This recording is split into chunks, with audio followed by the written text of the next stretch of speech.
Welcome to the Jamesburg Presbyterian Church. Today is Wednesday, May the 12th, 2021. I'm going to turn the volume down just a bit.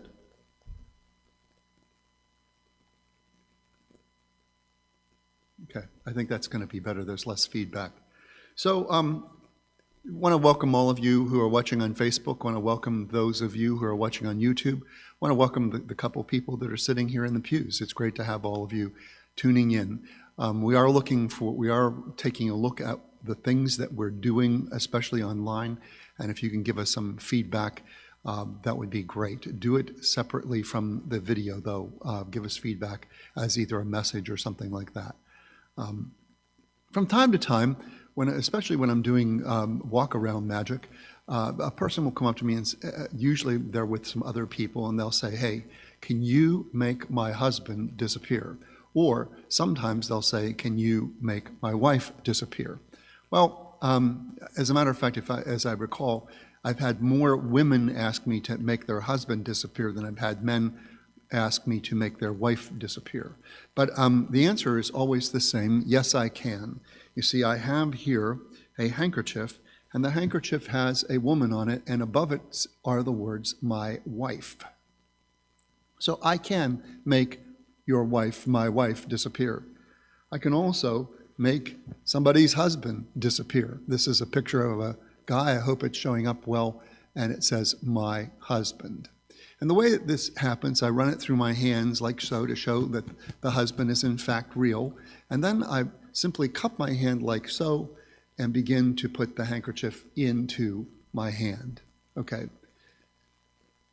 And then I say something like, you can change your mind, but once I make the husband disappear, there's no coming back. Is this really what you want? And usually they laugh and I get, yeah, it is. Yeah, especially today. I mean, he was an idiot this morning. I go, okay, once he's gone, he's gone. And that's how it works. So, usually people are joking when they ask for this sort of thing. I've never gotten the idea that somebody actually wanted their husband to disappear in real life. But wouldn't it be nice if from time to time we could make a person disappear, especially a person who is problematic, a person with whom we are having some conflict? Wouldn't it be nice if we could make them disappear, at least from our lives, not necessarily off the planet?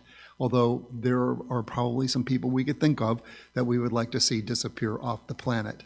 There's all kinds of ways in which we get into conflict. Conflicts can be disagreements can be about topics over which we disagree. Political conversations can become a conflict anytime we express an opinion. I was recently in a conflict with some people, not inside my church, not even in the state of New Jersey, but some people who had asked for my opinion about a matter that happened a long time ago. Had nothing to do with me, had nothing really to do with my church, had to do with another person that is not even related to me. So the conflict started off as asking for my opinion. I gave my opinion. They came back and said that I was wrong. And that kind of irked me, but it was at this point just a debate. I pointed out their errors, they pointed out my errors. I pointed out their errors, they pointed out my errors in the way we were thinking. I clearly believed then, as I do right now, that they're totally wrong. But we began that conversation, and then it started to escalate over a period of 10 months to the place where I was becoming angry. And the person that I was hurting most in this conversation was myself. Nobody else but myself. It was pulling me down. It was causing me to be kind of depressed. I just didn't get why these people were like that. One of the persons involved was a person that I had considered to be kind of a friend, sort of, and I couldn't understand why this person was acting this way either. So it escalated to a place where it was actually getting to be a real problem for me and probably for them as well. What I should have done, and so the way to handle conflict, the first step is to actually pray. I ultimately did that.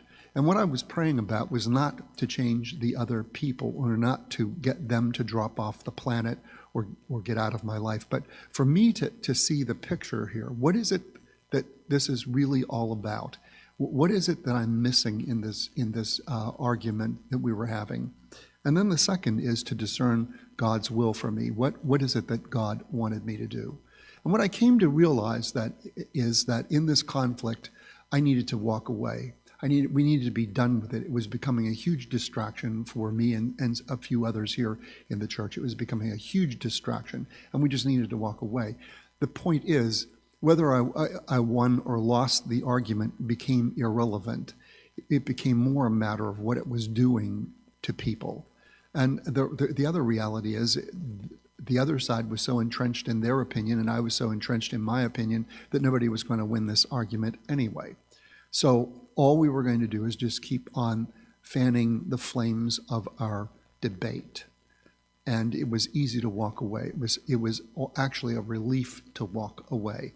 And now I'm off into other things, and it doesn't matter to me because nothing changes in my life except now I'm not being hassled. What kinds of arguments, what kind of conflicts do you have going on in your lives? Sometimes it's with a family member, and sometimes the best we can do is agree to disagree.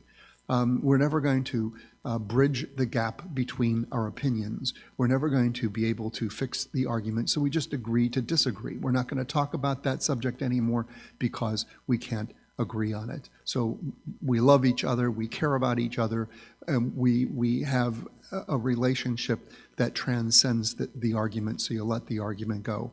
Or in my case, sometimes you just need to walk away from the argument, walk away from the people. We're done. And that's just what you have to do. It's the best thing for them. It's the best thing for you. It was the best thing for me. It was the best thing for those around me who were having to deal with the same problem because of the way it was impacting so many lives. So we walked away. And did it hurt us? No, it did not. Did it change our lives? Yeah, for the good, not for the bad. And did it matter that I didn't win the argument? No, because these people weren't important in my life anyway. And it doesn't matter if I have a bridge between them and me, because that bridge is never going to exist anyway. They didn't want it to exist, and I don't need it to exist. So we agreed to disagree, and we agreed to just let it alone. They're going to continue living their argument. They're going to continue fighting their battle. They're going to continue pursuing what they want to pursue, and it doesn't involve me, so I don't need to be involved. So that's what the first step should always be: prayer. The second step is discernment. The third step is asking that hard question: what is this really about, and what do I need ultimately to do? And then making a determination. Bridge gaps in relationships when they're important. Bridge gaps in relationships when they involve people that you care about and you love. Walk away from the other conflicts that you don't need in your life, because life is so much better when you don't have that kind of nonsense going on. 10 months was long enough for the nonsense that was going on in my life. So, and I'm a lot happier as a result. So, thank you very much for watching today. Hope that helps as you think about the kinds of things going on in your life.